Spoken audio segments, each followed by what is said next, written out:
Good evening, everybody, and welcome to another edition of 108 Stitches Baseball Talk. My name is Scott Morgan, Ross Motor City Madmouth. Want to know what we're talking about? The title says it all. Records in MLB since August 11th. We have some hot teams out there. So with that said, introduce the crew to my right, Candy Ebling. Welcome back, Can. Thank you. It's great to be on here. Normally, I'm not on 108 Stitches Baseball Talk, but hey, baseball's a good game too. There you go. Joshua Dore likes, can you run the intro song one more time? Sure, of course, at the end of the show, Joshua. We always do it at least twice, but your request will be granted. And George Eichhorn. Hey, good to be here, guys. I had a few technical snafus, but thanks for waiting, and great to be on the show. Our pleasure. Trent Clark. There you go. Trent M. Clark. The M stands for the man. At least tonight. Stands for Brian, I heard. I don't know. There you go. We have a couple of Brians on here we didn't know about. So we have B's in the middle. What do you expect? But with that said, we're going to talk about best records in baseball since August 11th. We're going to talk about the AL Player of the Week. We're going to Milwaukee, talk a couple players, Jacksonchourio, as well as briceturang. And we'll talk about the San Diego Padres being a factor, the team to watch out for. With that said, let's get right to it. The best records in baseball since August 11th. Yes, the man that resides in Detroit, George Eichhorn. They're 22-10 with a 688 winning percentage. The Philadelphia Phillies 21-11, 656. New York Mets 20-12, 625. LA Dodgers 20-12 at 625. Then you have the Houston Astros 20-13, 606, and the Atlanta Braves 20-13 with a 606 number. So with that said, we'll go ahead and lead it off with Trent. Which one of these teams are you the most impressed with? Well, I love the idea that the Tigers are making a fight, making a go of it, turning it around. This is a positive direction for the state of Michigan being here.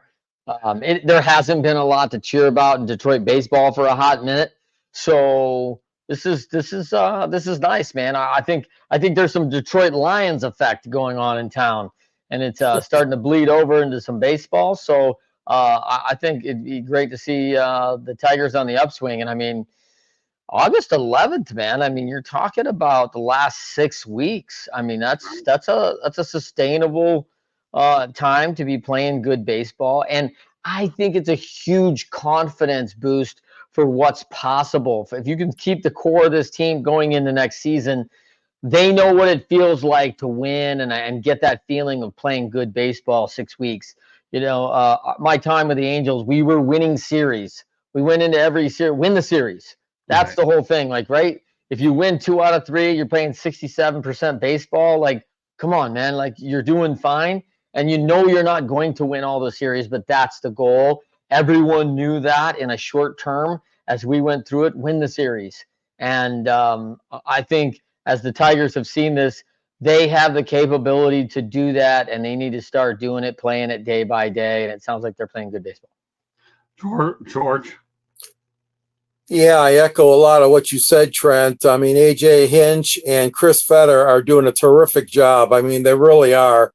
They're taking these pitchers who were just no names, or maybe they were, laying low in the minors at Toledo or wherever they were at, Erie.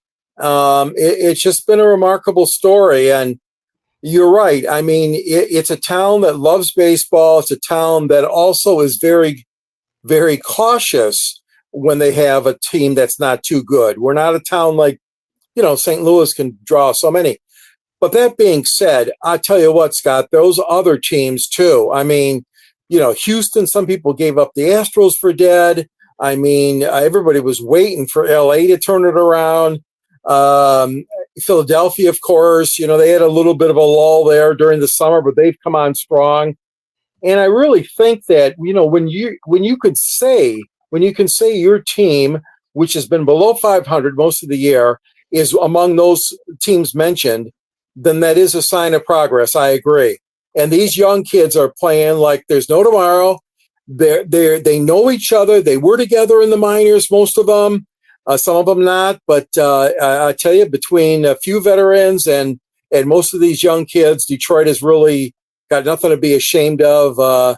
They got tough games ahead, though, starting, including tonight in Kansas City in this series. But yeah, I would say that was the hottest and the most unusual team to get hot over here in Detroit, the Tigers. Candy? I don't think there is anybody that would argue that the time you want to be hot is now, not back in March or April or May when you started the season. The time to be hot is now, because the hot hand keeps you going and it propels you into, hopefully, if you can get into the postseason, it propels you and it keeps you on that momentum swing, which could be big. I mean, there's been how many wild card teams that have made it, all the way to the World Series. So for, a team like the Tigers, they're just slightly out of the wild card right now, but knocking on the door. You never know. Any of those teams that are knocking on the door that have gotten hot right now are teams to watch out for, because maybe some of the other teams have injuries and stuff like that were on the top, that they haven't been able to sustain things, but it should prove to be an interesting last couple of weeks, last couple of games here down the stretch. All right, back to Trent. Yeah, I think the one thing that sticks out in that list real quick is that minus the Detroit Tigers, everyone else is kind of expected to be on that list, right? Dodgers, Philadelphia, a lot of star power in there, a lot of heavy dollars spent. The Braves were there last year, right there, and they have been every year for the last 4 or 5, including their World Championship there 3 years ago. So, man, I tell you, they're the surprise, right? The rest of that list seems pretty formidable, but I'm right with Candy on this. Like, there is no better time to be playing good baseball than September, other than October. All right, let me add one thing to this whole. Here's the situation. Okay, number one, the Tigers have certainly got hot at the right time, but a lot of them thought that they were sellers at the MLB trade deadline with some of the players that they let go. Little did they know that some of the players that they brought back were closer to the major leagues than one thought. So when you go out there and you trade a guy like Jack Flaherty for prospects who are contributing, you knew Jack Flaherty could be a one and done or a trade deadline. You're trading veterans for long-term assets. So now I think that when you look at the Tigers trade deadline, and you'll be able to really evaluate that at the end of the year as well as into next year, you'll find they didn't do that badly at all. Scott Harris did a remarkable job there in bringing these players in, and we'll see how they all play out. We'll curious to see how. I mean, they traded players to the Texas Rangers. Haven't heard anything from them. Joshua Dorsett, George, did you sell the piano? No. Period. No, the piano took a break. Yeah, the piano took a break. If you want the real answer to that question, I know you guys aren't afraid to FaceTime me, so we'll leave it at that. But not tonight after the show. All right, so we'll continue the Tigers theme a little bit. Talk about the AL Player of the Week, a guy by the name of Keidermontero, 2-0, 0.64 for the Tigers. Nobody probably heard about his name before the year, but they tell you one thing, they've heard about him now. All right, Trent, we'll let you lead it off again. Yeah, that's exactly my question. Who is Keidermontero, right? First of all, love the name. I think it's awesome. Now, I would say this, if this is a young man coming up to the minors, this is not uncommon in the major leagues. There are many players who come through the systems relatively quickly, and no matter how much people hear about him in Baseball Weekly and the minor league reports, everybody thinks that's great. He could be, a Cal League All-Star, an International League All-Star, all those things. This guy could be the best minor league player in the country, but until you get there, no one really knows who you are. And the advantage of that as a pitcher is most pitchers come in very well and do very well through their first 4 to 6 starts, as very few people have seen them. There's very little video on them, and so players haven't had a time to adjust. When you got to start going through teams a second time, life gets real in the big leagues. So, listen, tip the cap to Keidermontero, fabulous. Enjoy this, Player of the Week. 0.64 ERA, that's no joke. He gave up a run in 2 games. Incredible. That's a fabulous job, and kudos to the Tigers. seeing a kid who can get something done. In the end of the day, Keider will really impress me if he's player of the week at the end of May of next year, and he's showing like, hey, I can come in this league and keep rolling through these players. That will be double impressive for me. Well, keep in mind though, Trent, I believe he got off to a 1-5 start. He didn't get off to a very good start. He was learning his way up here, and the Tigers were going to a couple bullpen days because they didn't have enough starting pitching. So when you don't have enough starting pitching and you're going to bullpen days, then you get this guy out of nowhere. Yeah, I'll be more impressed to see where he's at May 25 by all means. But, right now, ajhinch is just trying to see who in the farm system can help me so I don't have to rely on the bullpen. And to see him come out of the way magnifies his player of the week even now, especially during a critical period. What else? Yeah, you're exactly right. You got to love a guy that eats those innings. Right. Well, I mean, nobody knows it better than you. I mean, you obviously are strength conditioning coach, and you need inning eaters. All right, off to George. Yeah, imagine this, guys and ladies. We have been waiting in Detroit. They have not had a complete game, and this was a complete game shutout, since Turnbull threw the no-hitter a few years ago. So, and this is a kid, like you guys are saying, from the minors, and good point you made, Scott, my friend. 1-5, he started out. And again, some of that stuff is just wrong place, wrong time, coming out of the bullpen. We get it, but he has really, really shown some good stuff the last few games. And I know everybody's thrilled here in Tiger Town that they have an American League Player of the Week. That doesn't happen too often here in Detroit, especially a pitcher. But he's getting an opportunity. And like you said, they need somebody that's going to eat some innings up. They have been strapped for injuries with their starters. Casey Mize and Matt Manning is languishing down in Toledo. And, there have been all kinds of issues. And, of course, they traded away Flaherty, like you said earlier, Scott.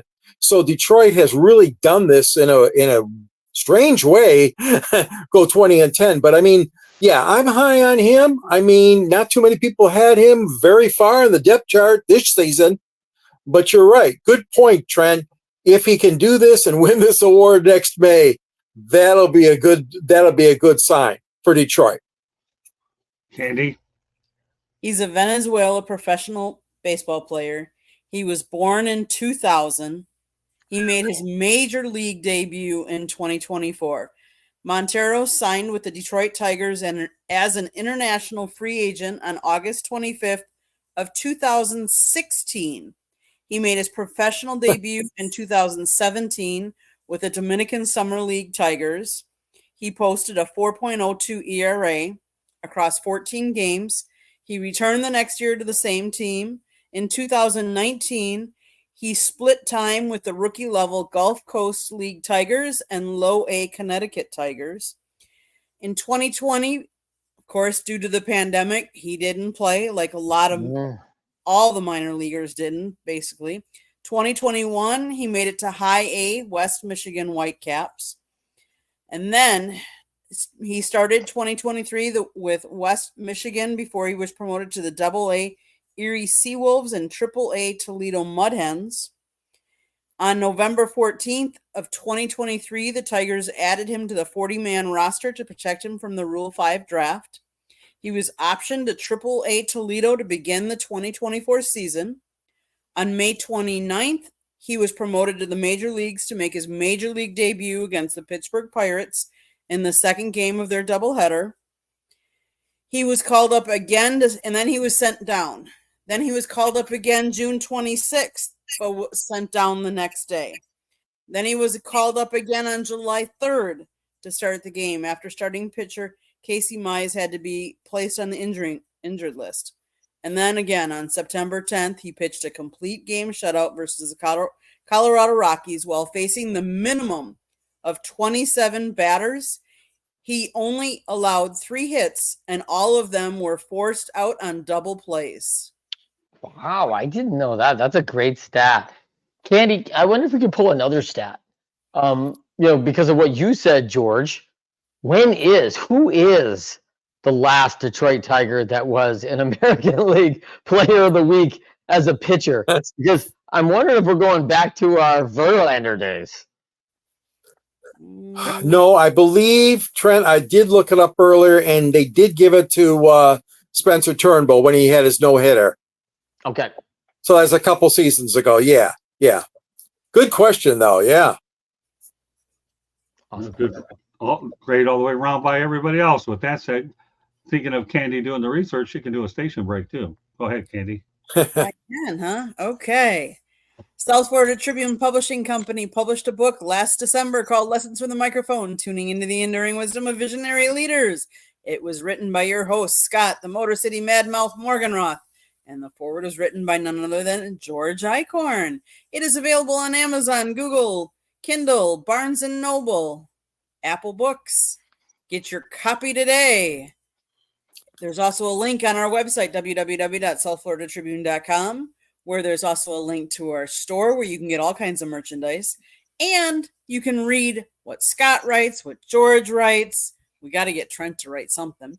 And then, besides his book that he wrote, but he'll tell you about that later. And then there is my photography on there, as well as our broadcast. If you like to listen to podcasts, you can find us wherever you get your podcast. Monday night, we talk hockey. Then we talk baseball. Tuesday nights, we talk football.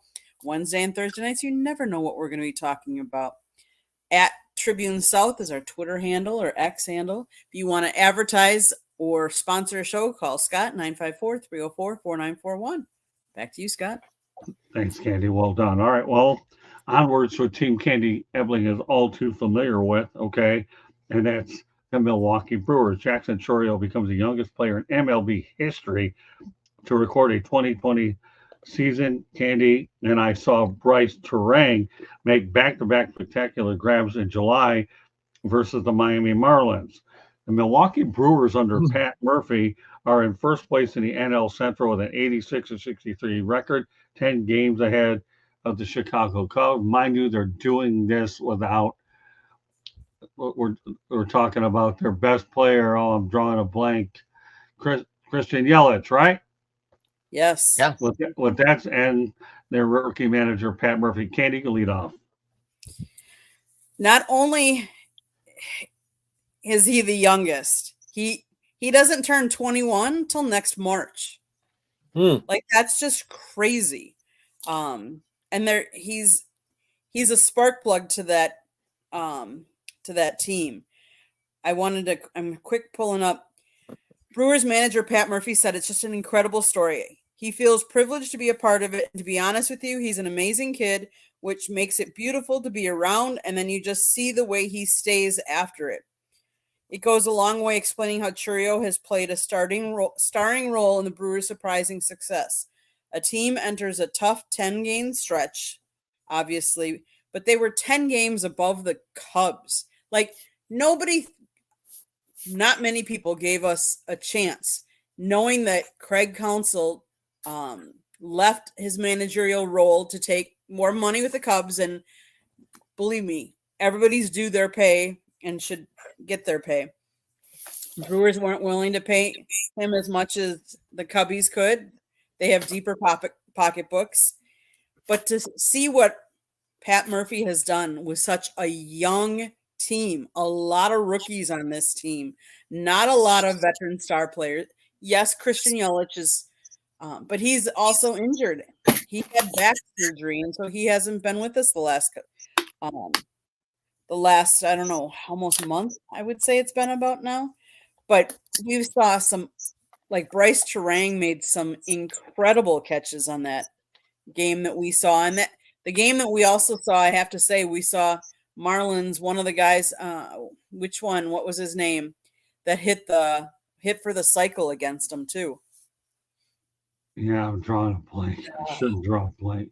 I know, me too. Yeah, all nice to draw a blank. This isn't supposed to be it, but I'm sure it'll come back to us. Candy will figure it out. But yeah, it was unique to go out there and see a cycle on a day where even they honored Ryan Braun for what he had done. So I know Candy will research that really quickly, and we will have that information. It was neat to see a cycle, Ryan Braun, and watch some promising young players.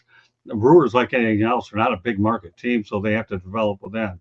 But while you're figuring that out, Candy, and look for that cycle, why don't we turn it over Xavier Edwards. Xavier Edwards? Thank you. All right, we don't have to wait long. That was impressive. In fact, let me say one thing about the Xavier Edwards. I'm over at a Marlins game, and I'm talking to Skip Schumacher. Said, and I asked him a Xavier Edwards question. By the way, I was at that game, when he got the cycle, and Skip Schumacher's answer to me was, "Glad you're back."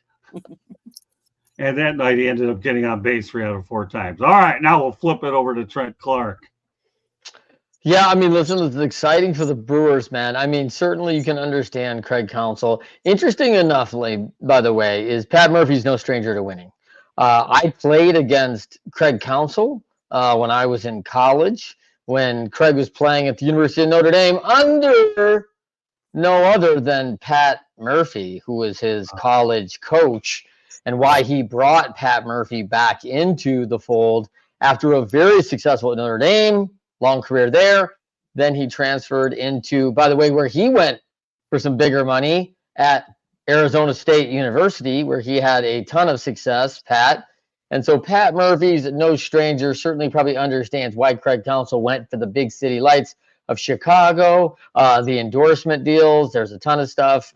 And if you're a winner in Chicago, they got to lord over someone besides Joe Madden, who took him to the promised land, right? So Craig would have that chance. I think he's a possible right guy to do it. But hats off to Pat Murphy for bringing a young team. Now, I'm not surprised by that, by the success he had with so many college players he turned in to major league stars. And he's got a hot list of roster that played for Pat Murphy that are absolutely superstars along the way. So not shocking to me that Pat's having success with a young team.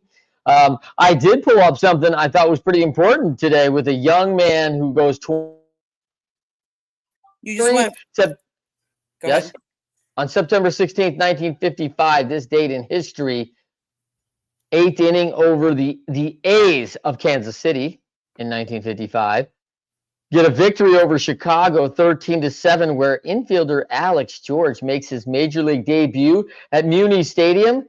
The 16-year-old shortstop handles 2 chances cleanly and strikes out in his only at-bat in that game.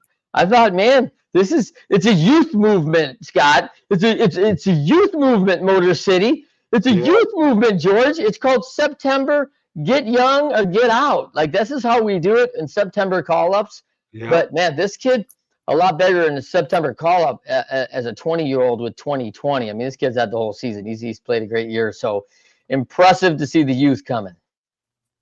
Okay. Sounds good. All right, George.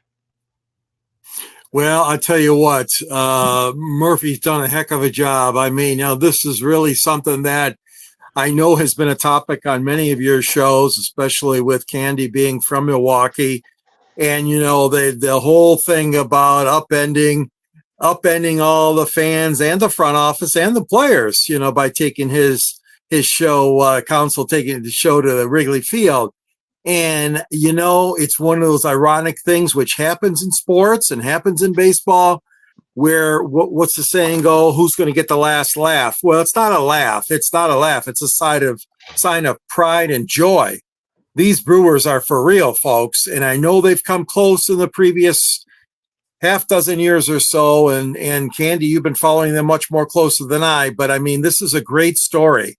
It's a great story when you see Pat Murphy, walking out there and talking to his pitchers and making some changes and taking the lineup card out.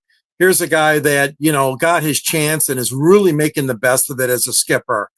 And, the Brewers might not have up and down the best roster, like the Yankees or the Dodgers, but don't count these guys short. I mean, they are playing some really good ball, and it's going to be a fun time in the postseason. The question is always, you got to get through that first round. If you're stuck in that wild card round, which is very short, and then you got the next, you gotta advance. And hopefully the Brewers will give their fans some satisfaction come October. All right, Candy, let's go to the chat room. Norway, Brian is plugging in. He has a couple things he wants to ask George. Yeah, George, okay. Your viewer is going to be allowed to join the show. Can't wait. Okay. Says where? When? Where? When? The YouTube channel. That's where you subscribe, if that's what you mean. Yeah. Yeah. So normally, Brian, if you want to see a lot of George's appearances as well as everything, go to our YouTube channel, South Florida Tribune, and kindly subscribe. And you can even post your comments in there. So as far as the Brewers are concerned, we all know they're a small market team. They make the best of the situation that they're in. So, this team here, they continue to be a developmental team. Let me tell you, let's go back to Christianyelich. Back surgery, I've had it. It's not fun. It takes a long time to heal. Anybody ought to know about back surgery, Trent? It's you. Of all the surgeries you can get, that's one of the most painful and longest recoveries. Why don't you educate Trent people on the difficulties of having back surgery? Well, it's a scary proposition, right? I mean, you feel it in everything you do. Your back is absolutely your stable force, right? It's your anchor in your entire body, handles your posture, handles everything. The surgery is extremely dangerous. It's extremely risky. And for a pro athlete who makes his, living with putting a lot of torque on his back, this is absolutely terrifying for pro athletes to go through something, especially baseball, that are going through a turning and a lot of twisting sport. I'm sure the football players are feeling the exact same things. There's so much contact, same as hockey. Basketball, it's no different. You're worried about compression on the spine. So these back injuries for athletes typically is doom and gloom. It's very dangerous. It's very risky. And every surgery is risking your career, right? The moment you can't compete and can't play because you're injured, you are deemed useless to your organization. And they're probably going to do what they did with me, which is maybe you'd make a good coach. They're going to send you packing, right? And you're going to change uniforms, change your position, and change your role with the organization. And listen, Yelich has contributed a ton. He is a power hitter, man. And I think that is probably more than concerning for a young man like him and the staff.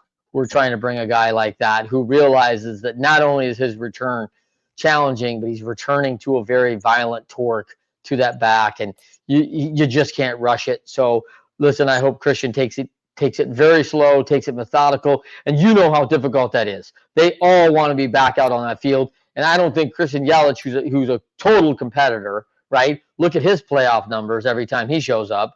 So that guy is going to want more than anything to get back by October. And listen, they're going to follow the doctor protocol. So, but I'm sure he's itching to get out there with his teammates, especially given their success.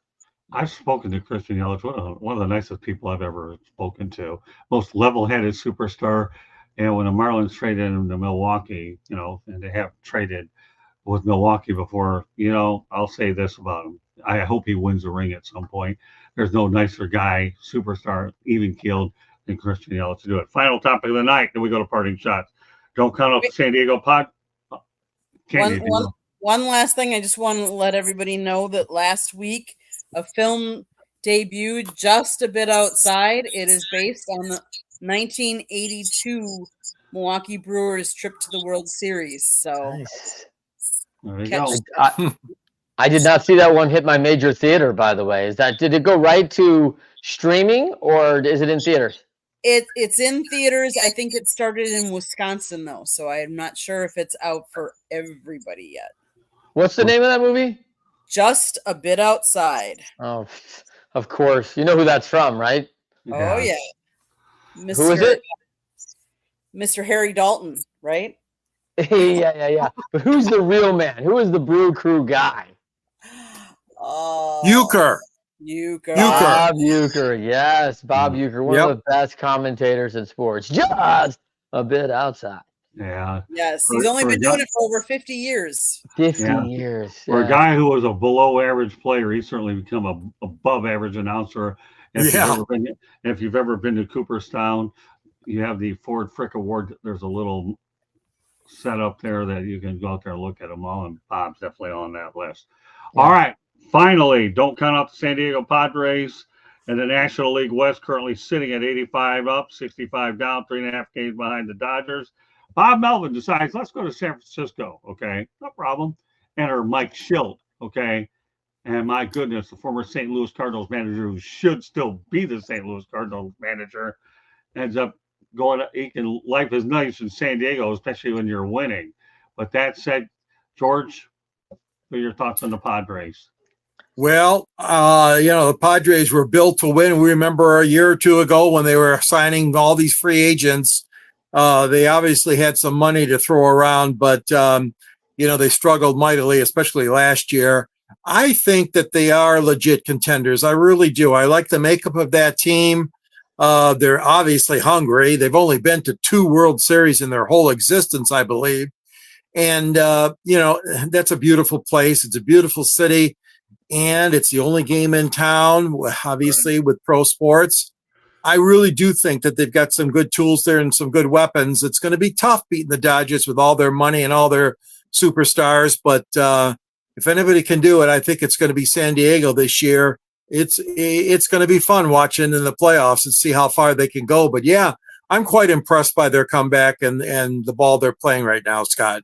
Well, add luisarraez, who was traded in May, and then tannerscott at the deadline. All of a sudden, you got a couple of key Marlins players that are playing a role in San Diego, and I'm not going to get into this. There you go. Yep. Padres, Absolutely. But they've been playing good baseball for a long, long time, and this is a team that, even though they're not on the best record since August 11th, this is a team that's dangerous, outright dangerous. With that said, I'll go to the right of George over to Trent. Yeah, I think it's they are dangerous, man. I mean, they are a good ball club. They've got a great crowd right now, ready for a winner. I mean, San Diego's ready for a winner. They got a star back in the last month, which is unbelievable, with Tatis Jr. returning. I mean, he's worth the price of admission himself. I love that. And I think, when you're sitting there, they're sitting pretty well. I mean, they are the fourth best team in the National League. I mean, so they're gonna get a wild card, and hopefully. And I mean, we were talking about them, Motor City, about 3 weeks ago, as Right. the hottest team coming out of the All-Star break. Right. Haven't sustained that level of 65% ball since August 11th, obviously. But, man, they were so hot. They were above 700 ball at that time. And I think everybody cools off. It's a matter, do they have the pitching? Do they have all the components to make a deep run? And I think Candy brought up a great point. I don't know what the stat is, but I think at one point it was like the wild card was the World Series winner on like 9 of 10 years at one time. It was not a division champion. It was not a league champion that by record winning the league best record. And we've seen that in hockey too, right? The President's Cup or President's Trophy of the best record rarely wins the Stanley Cup. So this is a long road. It's a tough battle. And I think, going to very early in the show where Candy hit on the fact, like, hey man, who plays good ball at the end and really starts putting it all together? And that's why I think a lot of teams, and this is great for all those little league coaches out there, your high school coaches, like, listen, don't sweat over the first 5 games of your high school season. Get your players better. Keep improving them. Work on your fundamentals, because those last 10 games are going to be so important when you're playing 30, 35 games in a high school season, when you're playing little league ball. This is when you really want to be hitting on great fundamental baseball, your team knowing their roles, your best players being healthy and hitting a peak. And when other teams are hurting and losing opportunities, you're exploiting injuries, opportunities all over the place, because you've continued to progress a little bit every week in your season. And some of these good teams who really have great player development, great video review, great coaching around them, Right. They help players get better just a little fractional percent every time out, and that just adds up over 162 games. Well said, but I think the big thing that we have to understand, Bob Melvin thought the Giants' job was better, wanted to go there. He wasn't comfortable managing that roster, and Mikeshildt has done an unbelievable job with it. And again, I understand where you're going, Trent, in terms of development. You are totally accurate there. All right, Candy. So the top 3 in the National League right now are the Phillies, the Dodgers, and the Brewers. The Padres are right next, but they are 3.5 games behind the Dodgers. They are up on the wild card 3.5. Diamondbacks are next, up only 2 games, and then the Atlanta Braves. Now, the interesting thing, and the reason why I bring that up, is because the Padres are playing the Astros right now, a 3-game series. Right. Then they play the lowly White Sox, a 3-game series, which should be some 3 easy ones to, win. But then they play the Dodgers at the Dodgers for 3 games.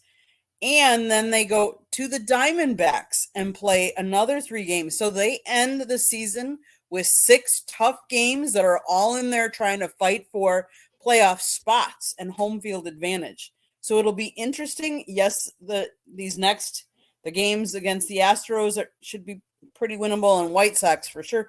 But you never know, because sometimes it's those bottom teams that want to knock those top teams out. So all I'm going to say is, Padres, don't rest on your laurels, because I've seen teams do that too, and they could possibly, you never know. You don't want to get knocked out by somebody that you didn't expect. Keep your foot on the pedal to the metal, I guess is what I'm going to say.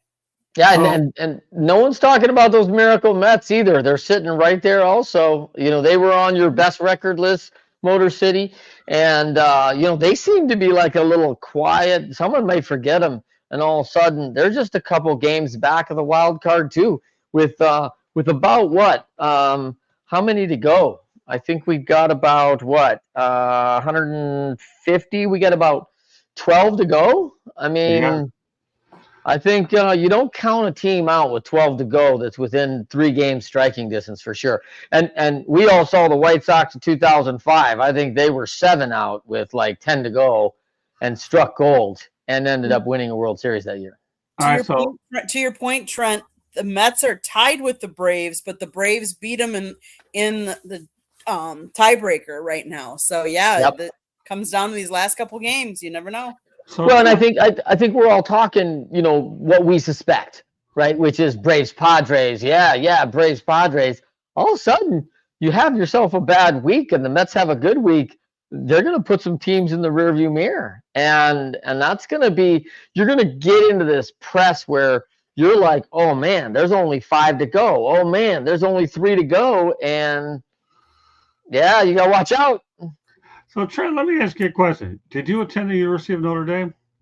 I did not. I played at the University of Toledo. Okay, that's right, University of Toledo. I played against Notre Dame when they were both there, yeah. Okay, so let me ask you a quick question. What were your thoughts when Northern Illinois beat Notre Dame and they collected $1.4 million to do it? Listen, I don't know if my smile could ever actually reach my ears, but I certainly tried it on this one, Scott. And I had permagrin for about a day watching a MAC team go into South Bend and, throw one up at the last second with touchdown Jesus watching. I couldn't, he just signaled the field goal, man. We all knew what was going to happen. Jesus called it. I was super excited for NIU. And listen, if there was not a better moment in sports, the coach in tears in that press conference praising his kids. Man, this is what sports are all about. Like, God bless them. And that's no knock on Notre Dame, man. They recovered. They just put a smackdown on Purdue. They're not a bad team. They had a bad day. And what Candy said, you overlook the White Sox. Don't overlook a MAC school. Toledo goes in and smacks the crap out of people all the time, a.k.a.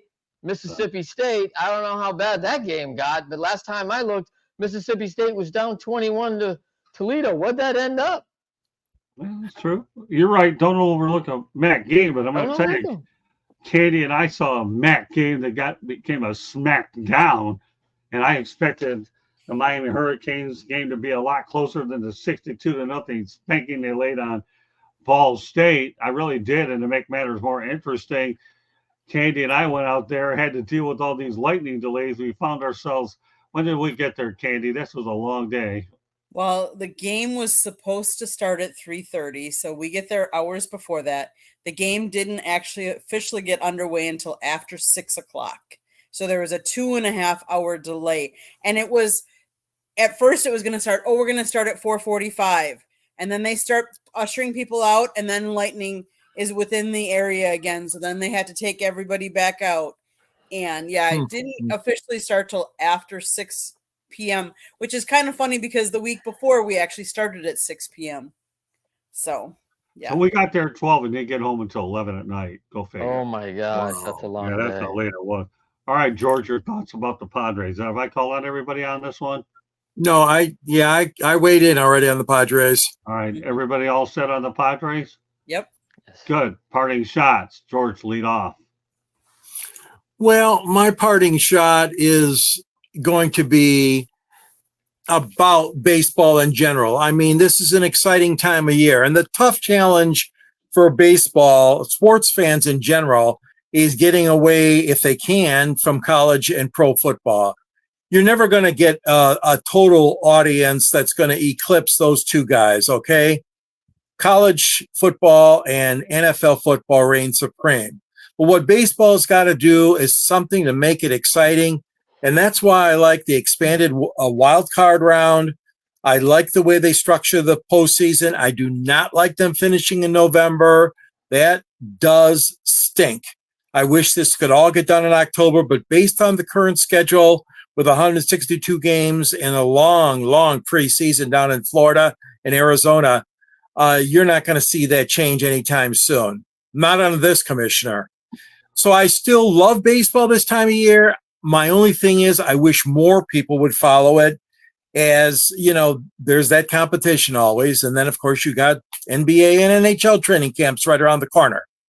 But hats off to baseball, some exciting races. We alluded to earlier, teams like Detroit and Minnesota and Seattle contesting for that last wild card spot in the American League. I mean, this is great.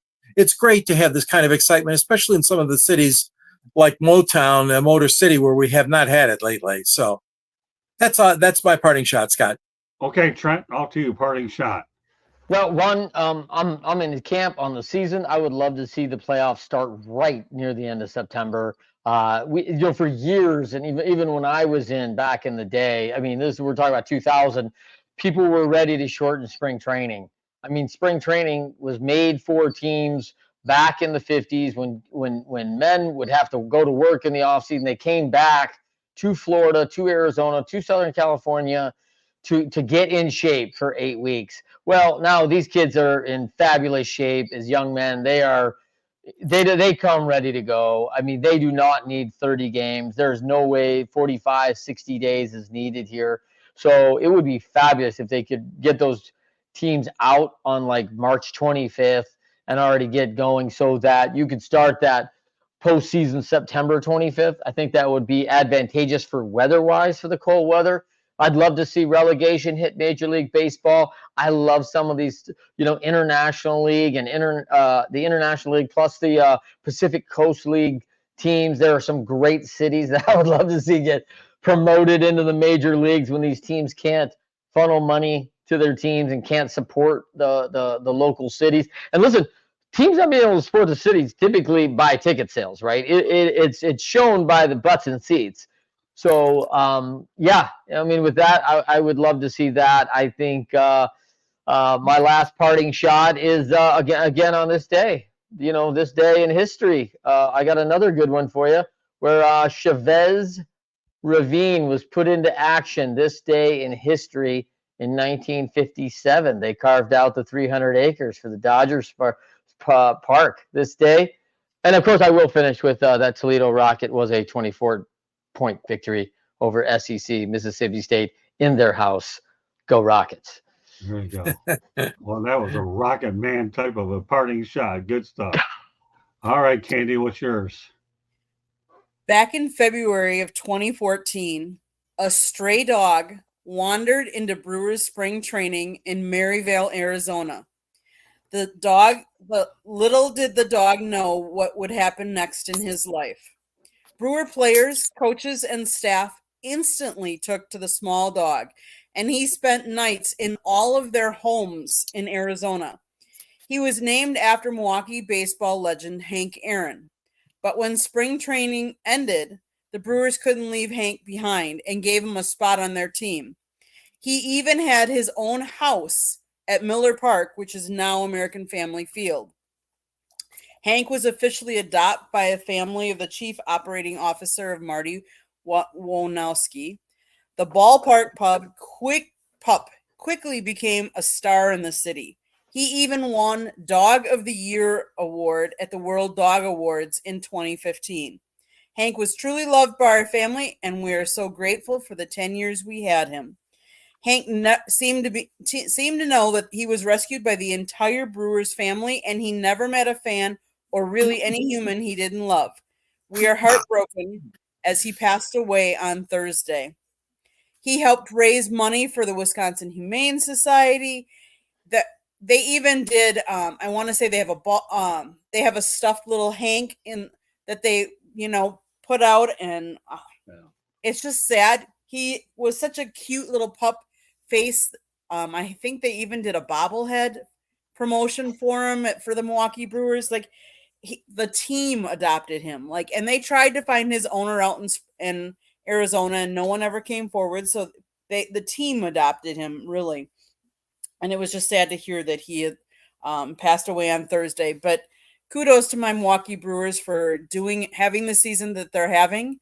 They're 10 games up in the division, which nobody projected them to be first in that division. So kudos to them.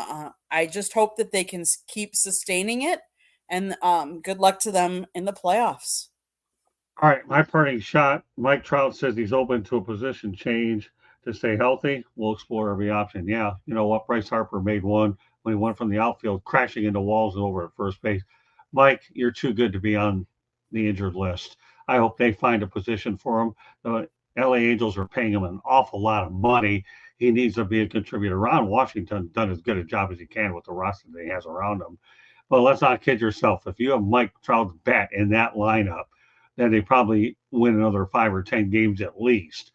So more power to you, Mike. I hope you are able to find a position and that you're comfortable with and that you're able to play, because baseball needs you in the worst way to be able to market itself. We always talk about baseball and the way they market their superstars. I agree, but you got to make sure your superstars are healthy.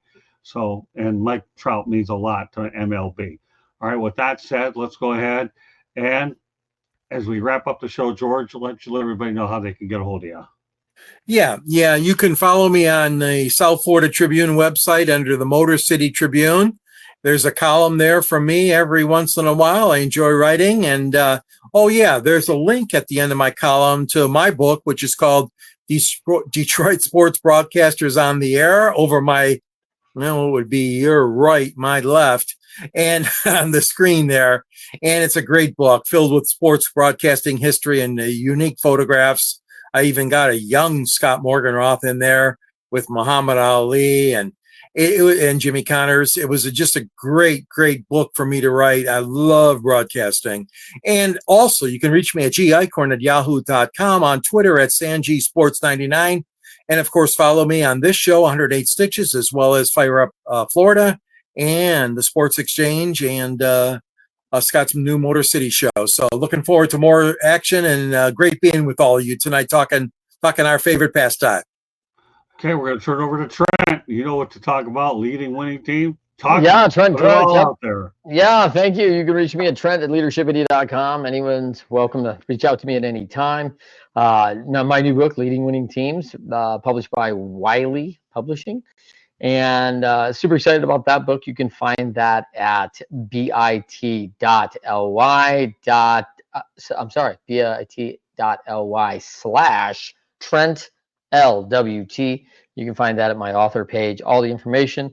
I am the host of the Winners Find a Way podcast, which has top 2% download, over 100,000 downloads since the book launched on August 20th.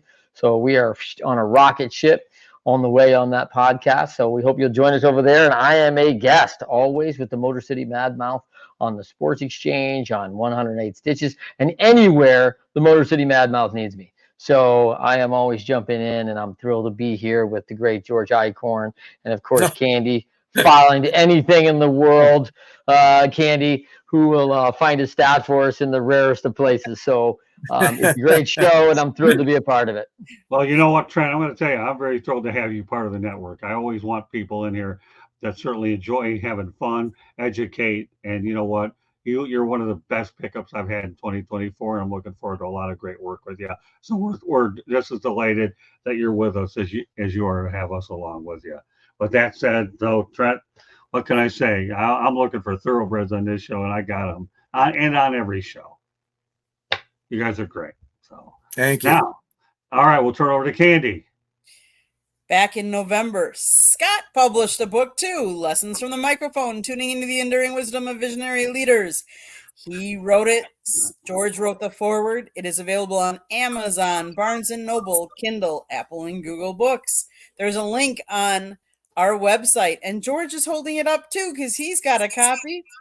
Of course. It is a good read. It talks about Scott's 40 plus years in the media industry and how the media industry has changed. Because life has changed. Everything has changed. So has the media industry. Check out his book. Get a copy today. You can go to our website, www.southfloridatribune.com. You can find a link to his book from there, but you can also get any of our South Florida Tribune merchandise that's available. Or if you want the Motor City Madmouth logos, we have some of that merchandise on there too.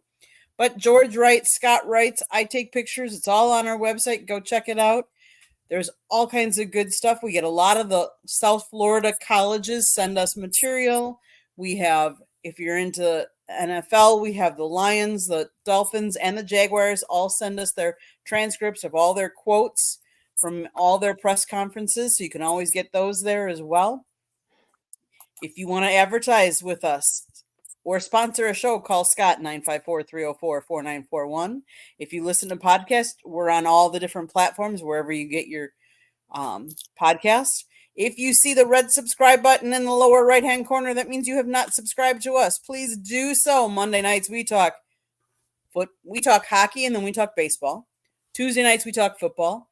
Wednesday and Thursday nights, you just never know what we're going to be talking about. Kneecap, thank you for tuning in. We know you have your own show. We appreciate you tuning in, though, and we appreciate everybody that's tuned in. Joshua and Norway Brian, we appreciate all the viewers and listeners. We also ask that you would go out and support the people that we have on our network as well, because they're giving their time up to us. We want you guys to reciprocate. But I think that's pretty much it, Scott. I think I hit it all. Well, you did fine, Katie, as everybody did. Like you said, we appreciate everybody's contribution in the chat room. We'll be back at this again next Monday night with a new episode of 108 Stitches Baseball Talk. So on behalf of George Eichhorn, Trent M. Clark, and I will say it, who has a book, Leading Winning Teams. And by the way, Candy, you have 3 authors on here as well. I know. George, I'm the odd girl out, I guess. Wow, but you know what? You were a big part of my book. So you went through a lot of it. So I definitely feel you're a huge part. So once again, on behalf of George Eichhorn, Trent Clark, Candy Emily, my name is Scott Morganroth. Thanking you for joining us on this edition of 108 Stitches Baseball Talk. We will see you next week. Have a great week, everybody, and God bless. Bye now. Hit it out of the park.